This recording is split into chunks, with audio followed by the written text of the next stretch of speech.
look at that refresh rate. Sheesh, that's pretty bad. Anywho, um, salute. Tyler Allen Howard back from a day at work and picking up Target supplies that I got an email for. This guy that was in front of me was checking out, I guess, at the pickup spot. He didn't pick it up there, but he was checking out from there. And that, in that time frame, he had these tiki lamps that are like the fake bamboo type style where you put in the ground and you light it and it keeps bugs away and smokes a lot. And he had the tiki part in the cart where the points of the sticks were sticking out at the end of the cart. A lady was trying to help me, called me Howard, and I answered to it just by instinct, active duty time. But she was talking to him, and it's just suggested to him that he starts wrapping things up. And it was kind of funny. It was kind of funny. Anywho, picked up Pepsis and a few other things that were on the order. Of course, I didn't order it. It was a Target order from Kristen, and I got an email stating that I was the alternative to pick it up. As you can tell, my hair has already started to frizz. It's already halfway through the day, and it's getting long enough where the shea butter alone is not enough. I'm going to end up having to get hair products, I think.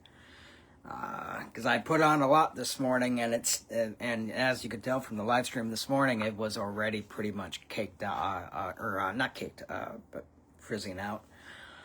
What else? No, my state of mind and attitude. Ooh, someone's actually logged in and live. Thank you for watching. I'm Tyler Allen Howard here in Oahu, Hawaii. Just checking in after work and after shopping at Target. So what ended up happening was leaving work today, like 5 cars all moved at the same time to the right lane. And the moment I get into the right lane and take a 5-second breather, everyone hits their brakes. Luckily, no accident happened. Again, I want to repeat this. No accident happened. Everyone drove perfectly away from that moment, and it was all safe. We were all perfectly safe. But ironically enough, the traffic that actually was congested that was in front of us all dissipated. Everyone took side streets, left, right, backwards, forward. It was like they were trying to run away from something. I don't know, but nothing happened. No one, I didn't get hit, and no one hit me. So we're back home, and I rebooted the Wi-Fi because it told me it needed that. I did it through the app because I was lazy. But then I saw the cat on a chair that's leather, and I was just like, okay, no, I'm putting you upstairs on the bed. And then she followed me back downstairs after I took a leak. So, anywho, I'm rambling on. I'm a talking head right now. I just spent 12 hours. Yeah, I just spent. What time did I leave? What time I woke up to get moving, which would have been 3:15. No, it was before the second alarm. So it was 3:10. I grabbed the cat and I laid back down and I cuddled the cat. And when that second alarm went off, I got up before that second alarm actually, and I started moving. Anywho, since then I have been on the go, taking maybe a 10-minute to 15-minute break in between a couple things, but I'm ready to sit. I've been on the go since 12 hours ago. I am tired. I hope everyone else is healthy. I hope everyone else is safe, and God bless, and thankful that the people who own the technologies that we're using don't kill us. And I know it sounds paranoid, but I could show you the legitimacy of the proof that I actually would need. That's kind of probably why no one's legitimately taken me yet. And I don't mean that in a bad way, but I know I could show my personal equipment being controlled over. I could show your guys' personal equipment being controlled over. There's a system that's monitoring and maintaining our systems, and I can actually prove that. I can prove that 100%. In fact, if you actually want legitimacy on that proof, go into your Microsoft. Okay, here's something. Go into a Microsoft computer. go into System Administration Management, Remote Assistant Tool. Okay, Remote Assistant Tool. This is very specific. Remote Access Assistance or something like that. For computers that are not on the domain, some features won't be allowed, but by default, okay, here you go. By default, what's enabled are going to be three things. It's going to allow simultaneous anti-malware and malware system checker. It's going to allow a log me back in after forgetting the password and PIN number, and it's going to have a remote management account that actually has almost total control of the system, but it's on the behind system of the installation.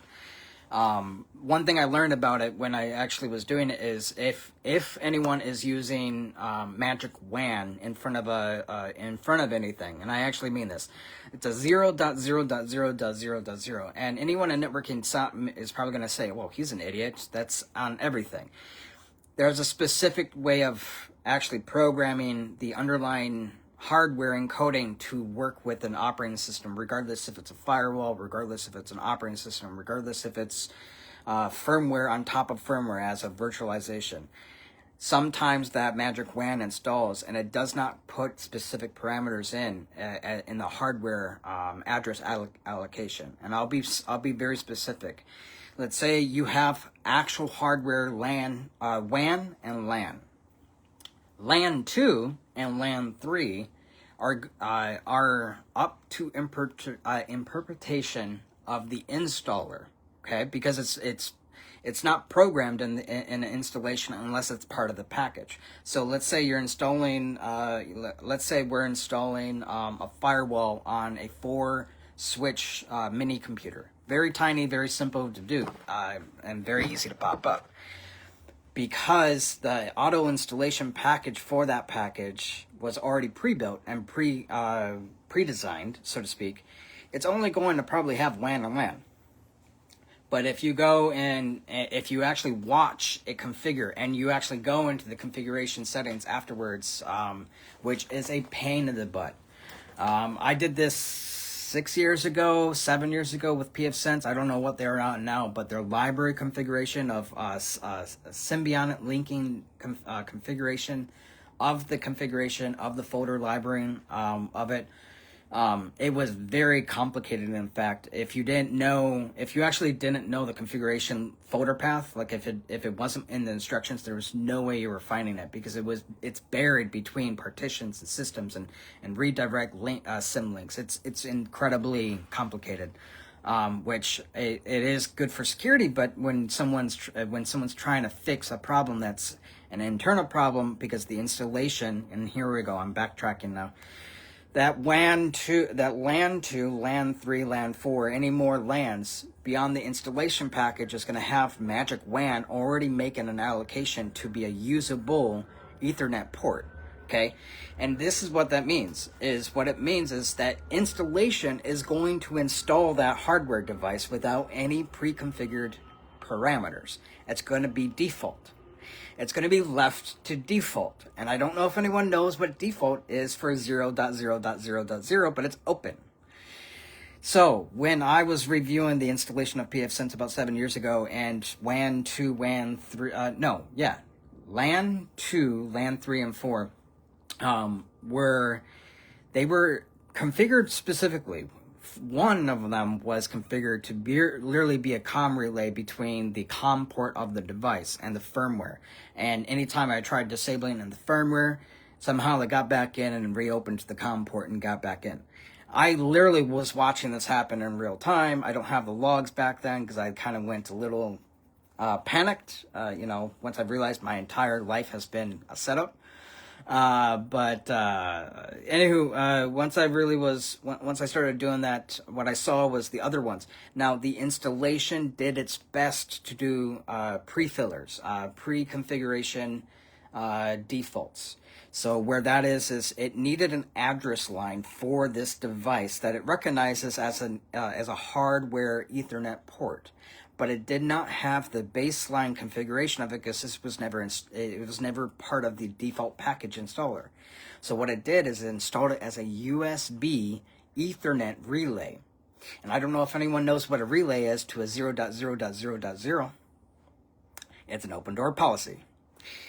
So, regardless of whatever I actually had set within pfSense, the people who always had control, and never lost it. So, anywho, that was 7 years ago.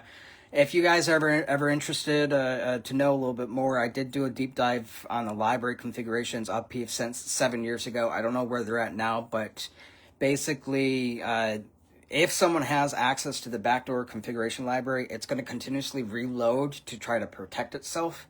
It's actually a really good software system because the people who were trying to implement procedural configurations, I was literally watching the libraries be built out as is. But then I was watching pfSense, the actual a live pfSense of the firewall itself, prevent the library redirects from actually connecting back to actually the main not the main console. That's a bad way of putting it. It was preventing it from having web configuration access. I'm pretty sure that's actually what the end person was trying to do, was trying to get into the web interface of the pfSense from the open WAN, so to speak. But I don't know if they ever were successful. I do know they were successful to get into all my devices, but anywho, that is that. I kind of went in a little bit of a deep dive into pre-programmed defaults for packages that auto-install for devices with Ethernet ports. You have to be careful. You have to know what it's going to and how it's installing. Magic WAN is a very specific thing too when it comes to IPv6. When I was doing my deep dive into the configuration of a firewall, the one thing I learned about IPv6 7 years ago, I have no idea where it's at now. But at 7 years ago, the one colon or colon slash or something like that, where it's a universal loopback, kind of like 127. It's a loopback for the system, so it can go out IPv4, come back, or go out IPv6 or IPv4, and then come back. And the router itself will determine if it needs to go through a loopback, like a 127, to where its destination to, or the actual our hardware IP address. The thing is when it's doing that allocation for on something that has an open rules, not configured to block broadcasting relays for multicasting within IPv6. This is very specific, and I'm not a brainiac, so I don't know the actual octet numbers, but it's a whole list of them. It's about 156 different addresses, and those specific are subnetting of IPv6, and a lot of specific systems utilizes it with no one actually knowing it. What it will do is they'll transmit something that they need, and they'll use an in IPv6 inlay in IPv4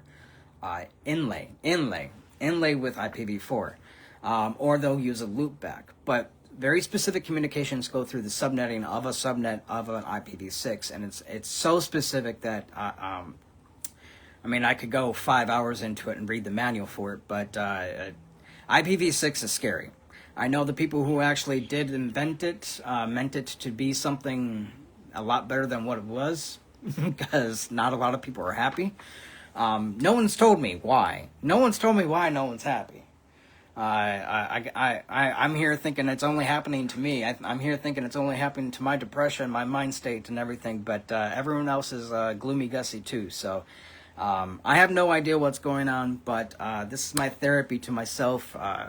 I told my mother earlier that I have no comments on what I put out in public. All right, if I'm making this broadcast and it's going to a live session and a recording and multiple reposts, or just the repost or something like that, multiple systems, I'm not commenting what I already made. Okay? I will come back and apologize, not just as a citizen, as a human being, as an honesty, but because I don't like to misrepresent what I actually state. I like for me to be honest about it, and so when I come back, like I did, I think this morning or something like that, and I was apologizing for being a little bit more flamboyant. Not what would have been? What would have been? I was a little bit more abrasive. That would have been a better word to use. Then what that would have been is, I'm coming in to apologize for that abrasiveness. I'm not apologizing because someone made a comment about it. I'm not apologizing because someone told me I should, or the public deemed it necessary. I'm doing it because I felt like a dum-dum. It's never fun to wake up the next day and say, wow, I should have not said that. So that's basically what ended up happening. I woke up and I was like, wow, I should have not said all that. But can't take it back once it's out in public. And that's why when my mother asked, how am I doing? I hope you're okay. I see your most recent posts. And I'm just like, hey, no comment. I put it out to the public for the public to make their own decisions. I'm not commenting on my own comments of the comment for a comment. I'm not doing that game. I'm not doing that game. That's a manipulation game to go back and forth between what's right and what's wrong. And I'm past that with my mother. I'm 100% past with that. So I love you, Rhonda. I really, really do. But you do you, I do me. Okay? Love you. Aloha. This is Tyler Allen Howard from Oahu, Hawaii. It is June 2nd, 2026, Tuesday, and it is, well, tell me the time, 15:21.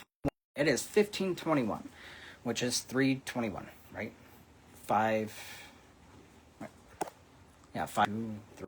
Okay, so, anywho, I literally was on my feet for 12 hours, close to, 11 hours and 40 minutes.